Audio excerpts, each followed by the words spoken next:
Assalamu alaikum wa rahmatullah. We are leaving Accra, Ghana, on our way to Dubai. I'm in the lounge at the airport. We've done everything, just waiting for the plane, and inshallah we'll be boarding soon.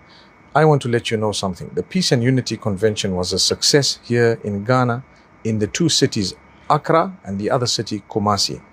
Now, these events come at a cost. It's not free because you have to hire the venue, you have to have volunteers, you have to have the sound, you have to arrange the lighting, the recording, you have to do logistics, you have to decorate the place, so to speak, arrange. Some of it costs a little bit more, some costs less. Sometimes the venues are costly, sometimes they're not. It's not easy to always have these events at the masjids, but what we try to do is to have a few different types of events.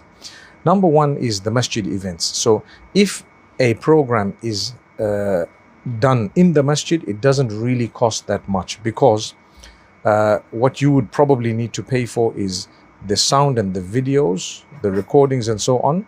But you wouldn't have to pay for the venue because the masjid is the house of Allah.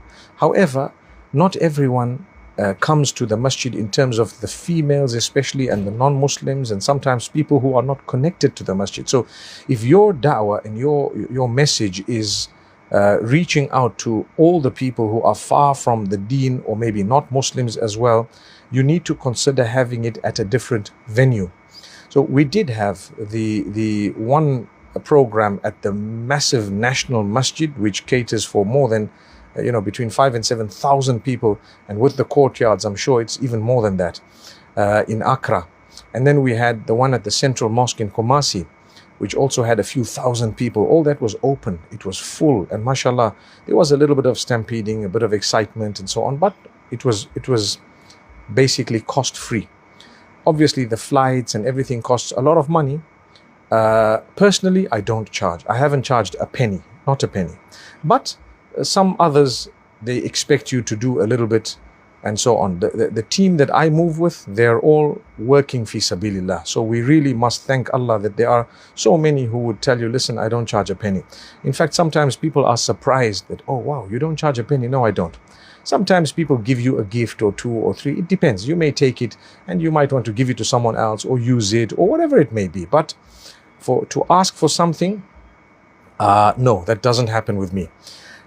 Sometimes we even cover the costs ourselves of some of these events. So we would cover the airfares, sometimes even the venues. Sometimes we've covered venues and entire events.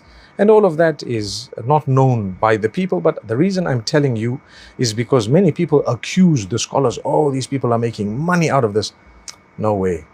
Allah has blessed us in other ways. We don't need to use this to make money. May Allah subhanahu wa ta'ala grant us goodness. However, what I also want to say is there are other types of events, such as the motivational evenings, where there is a dinner with a smaller number of people, and we have to charge for the food. I'm not going to pay for your food, nor am I going to pay for something that you're going to get in terms of service when you can afford it. So you pay for the food, the cost of the venue will be divided by the people if there is a cost of the venue. So it would probably be $10, $20, $30, $40, depending on what exactly it is. The difficulty is to try and cater for everyone. So if there is a motivational evening, there would be a dinner, there would be a smaller number of people. We try to meet everyone.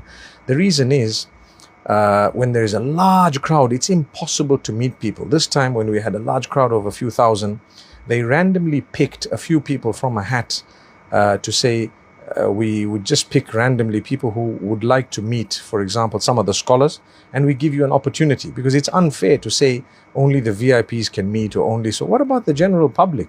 We also need to meet them. So that's one thing. Taking photos, I don't normally refuse, but what would happen is it's impossible to cater for everyone. So you need to be very quick and considerate. If you're not quick and considerate, don't waste your time saying, can I take a photo? Then you want us to pose as though we're posing for some heavy photo shoot or something. You take a quick picture and move, and people wouldn't mind. Or you can take a quick video while we're walking without stopping us. That having been said, another type of a program is the ones that are handled in halls or in theaters or in conference centers. it costs a lot.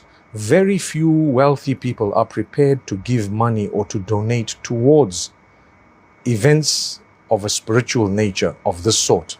So if you go to a very wealthy person and you say, this costs 70,000, if he's a really great person, they might give you 5,000, 7,000. I don't do this, but some of the people who are the hosts, they have to go to donors and ask for sponsorship and say, can you sponsor, can you sponsor? I do know that in some countries, it's a bit better than others, but in some of the poorer countries, it's a struggle. They don't even break even.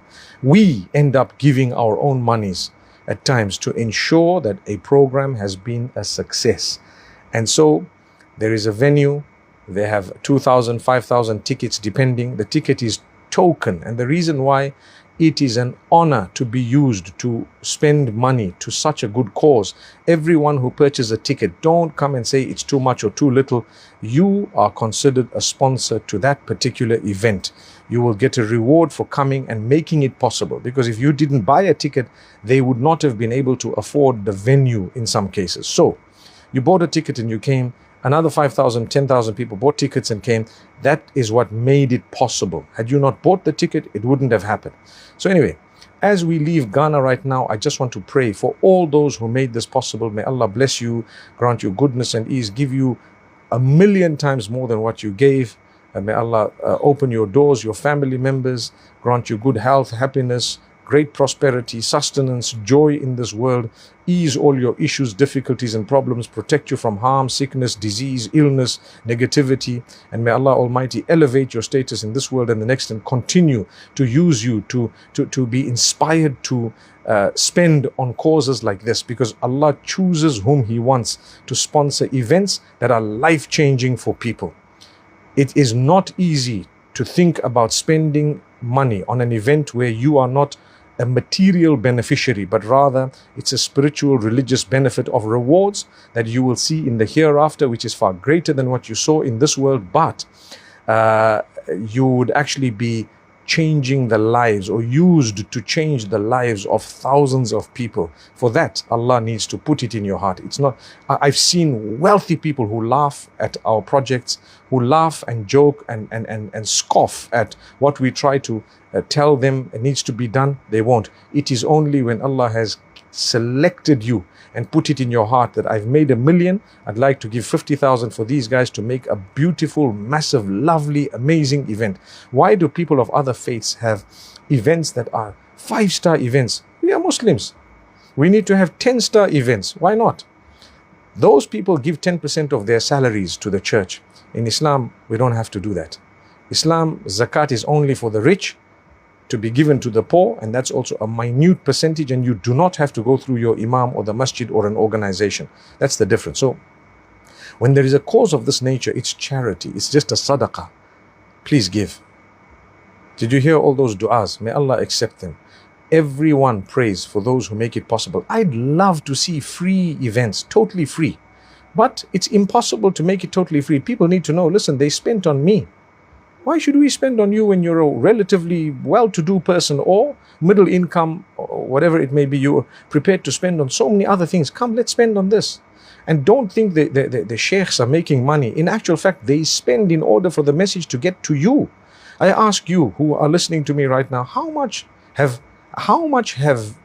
I taken from you personally? Nothing. I haven't asked you for a penny personally. If ever you've paid for a ticket, it's for something you got. I remember the motivational dinners in England when they were paying £20, sometimes £30 and so on. People were saying, some people, 2-3 people saying, oh, that's so high in price. Wallahi, that food that was being served alone was already £40, £50. You didn't know, it's subsidized. What you got is far more in terms of worth and value than what you gave.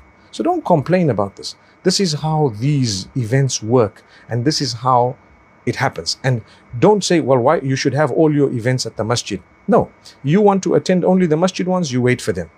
You need to know the difference between all of them.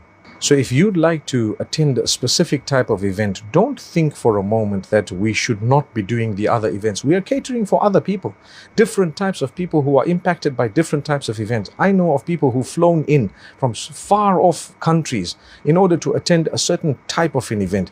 For example, if you have a light upon light event, it's different. You have a motivational evening, it's different. You have, for example, a few other types of events. You need to know what is it and how is it. You have a charity fundraiser. Consider it an honor to be able to give if you want. No one's forcing you, but they will tell you the cause and you can give. And if others are giving, so what? Alhamdulillah. The charity, it doesn't come to the scholar, in all honesty. There may be some who charge, but the circles that I move with, they do not charge. And it's actually something free. We should be ashamed of ourselves when we accuse scholars of, oh, this person's making money. What do they make money from? I mean, what did you give? You're such a wealthy person. You've got so much money. What did you give this guy? Nothing. And then you're complaining that he's making money. Out of what? Out of what? They've spent on you more money than you gave. Sorry, I'm a little bit passionate, but the reason why I'm saying this is so many people have so many negative things to say at times. Someone somewhere needed to clarify it. We spend on you. You do not spend on us. Jazakallah khair. Assalamu alaikum.